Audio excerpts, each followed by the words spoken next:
Ladies and gentlemen, welcome back to the Chip Over the Top Rugby podcast. My name is Ryan. If you are new here, welcome. And if you've been here before, welcome back. Ladies and gentlemen, what a weekend of rugby we had for the opening weekend of the Six Nations. Starting off with an absolute blockbuster on Friday. Ireland beating France quite convincingly. England struggling to overcome Italy, and Italy were very close to coming away with an historic win against England. Italy played outstanding. And then, of course, probably game of the weekend, Wales v Scotland, tale of two halves. Scotland dominant in the first half. Wales had nothing in response, but all was changed in the second half, ladies and gentlemen. Wales narrowly losing that 27 points to 26. Now, with that being said, let's dive into my personal selections for team of the week. I've never done a team of the week before, but I obviously am playing fantasy rugby. If you still want to get involved in that, that is in the description below. And before I get into my team of the week, make sure you give this video a thumbs up and, of course, subscribe for more content. So, I have been perusing social media all day, not all day, but, on and off, checking some of the big sort of social media content creators surrounding rugby on their team of the week. And in my opinion, a lot of them are quite biased. Now, you're probably thinking, well, you're Welshman, yours is going to be biased too. Actually, not quite.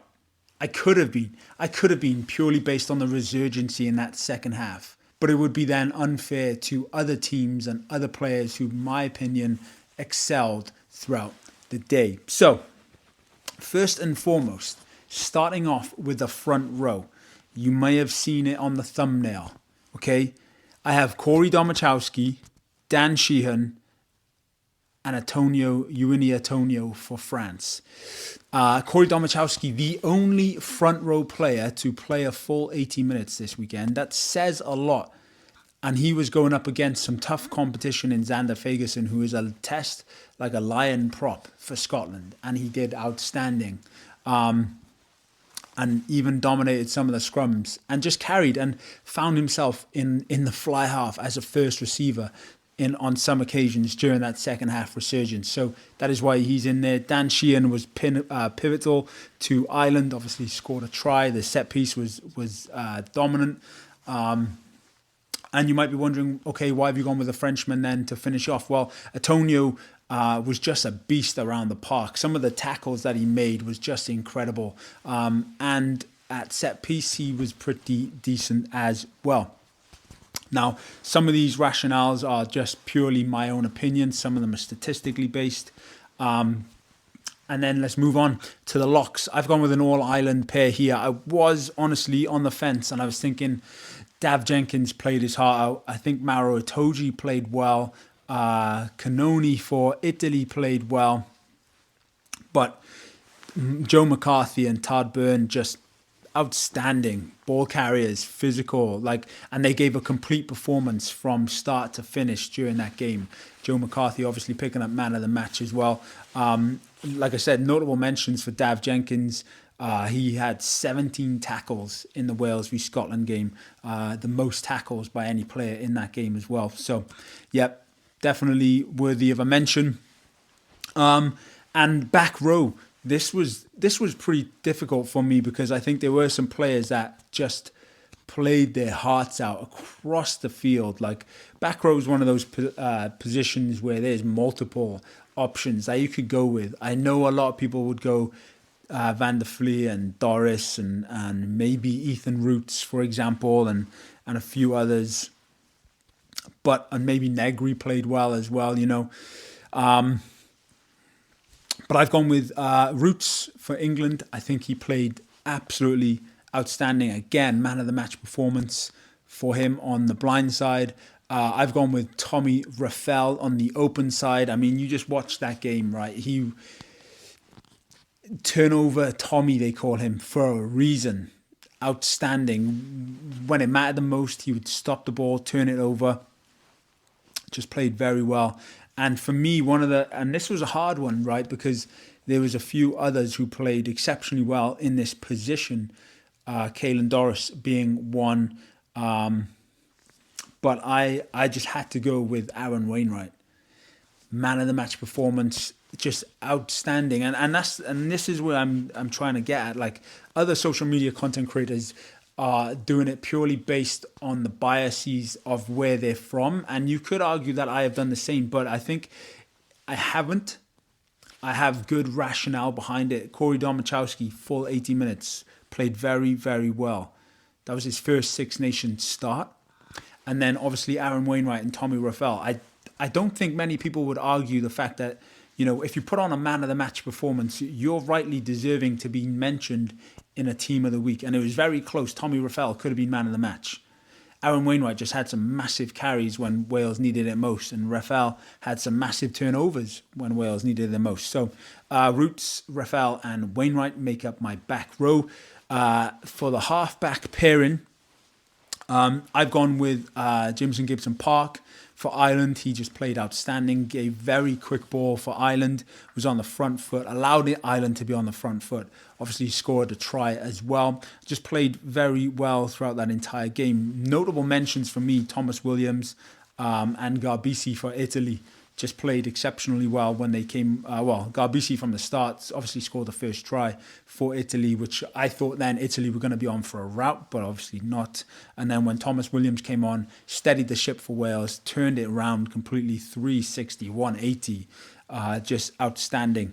And then at 10, there's no one else really. You could argue though that did he give a full, complete 80-minute performance? Probably not. And the only true fly half that really did give a full Crowley for Ireland, but also Tommaso Allen, but he played fullback. Garbisi played well for Italy as well. But yeah, I've gone with Finn Russell. Again, just did enough in the first half, played outstandingly well. Made the right decisions, but when he was under the cosh in the second half, when the pressure was mounting, it wasn't just him, it was the team around him that kind of folded a little bit. But yeah, I've gone with Finn Russell. Notable mention for Johan Lloyd. Again, when he came on, the Welsh team just changed, right? Completely changed. And I think also Finn Smith for England played well when he came on. So it'll be interesting to see the selection between Wales and England this weekend coming. All right, moving on. My first Italian in the team of the week, and he's not just by himself either. Monty Ione played absolutely incredible on the wing for me, and that try at the end was just outstanding, like just to show the no dying spirit, just kept attacking, kept going for it. And he should have been tackled twice in that last try, but he didn't. Played outstandingly well. And brought Italy back to within a couple points. For me, notable mentions for Duhan van der Merwe. He did enough, didn't he? He played well, scored the tries when it mattered most. But outside, for me personally, let me know if you agree with my team thus far, right? But for me personally, Duhan didn't really do much outside of the two tries that he scored, which obviously made a difference. But he had a couple more attacking threats, but that was it.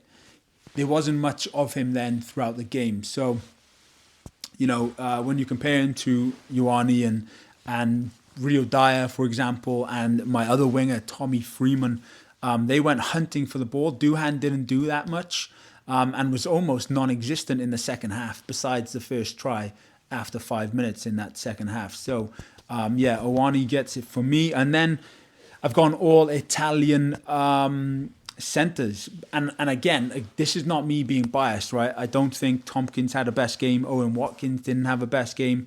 You could argue, okay, maybe Gael Fiku and Bundyaki would be in here.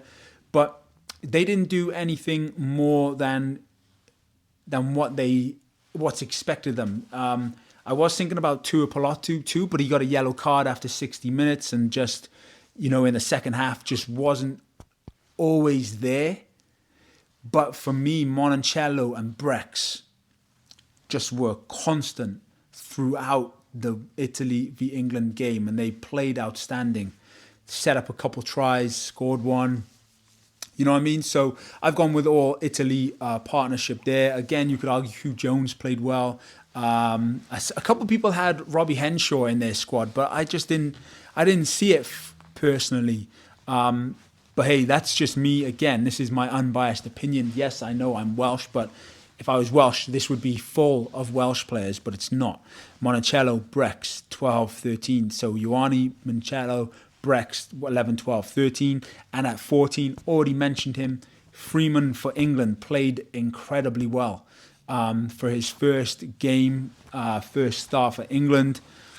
I think he did well. He set up that opening try for England, and he was just everywhere.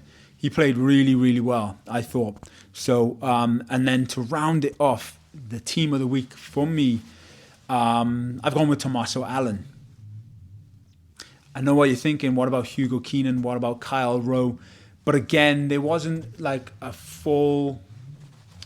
Like Hugo Keenan we expect, right? So notable mentions for him. We expect him to do well every week, every time he plays. But for me, Tommaso Allen played outstanding, pretty much nearly won it for Italy. And that is why he's there. A notable mention for me is Cam Winnett. First game for Wales, first ever cap for Wales. Did outstandingly well. Didn't really do much wrong. Had the most carries for Wales in that game. That's probably due to the kicking contest that happened halfway through. And then Kyle Rowe for Scotland had a very good first half, but again was almost non-existent really in the second half, apart from, a couple kicking duties that he had to fulfill. But there wasn't much attacking threat, whereas Tommaso Allen just from the back was just constant go, go, go. And he's in there for me. So yeah, interesting team of the week. Let me know your thoughts below. Do you agree with it? Probably not, I suppose, but hey ho, this is my team of the week. Let me know your team of the week below. I'm looking forward to it. So yeah, as we move now on to round 2 of the Six Nations, obviously some big games this weekend. France, Scotland, Ireland, Italy, and Wales v England, ladies and gentlemen. I am very much looking forward to it. Stay tuned for more content. Obviously, I'm going to give my thoughts on the Welsh team selection going forward, and then obviously make a video on what the actual team will be. Whether we get any surprises this week, who knows? But that's all from me. Diolch and fawr. Thank you very much. Like, subscribe for more, and I'll catch you very, very soon.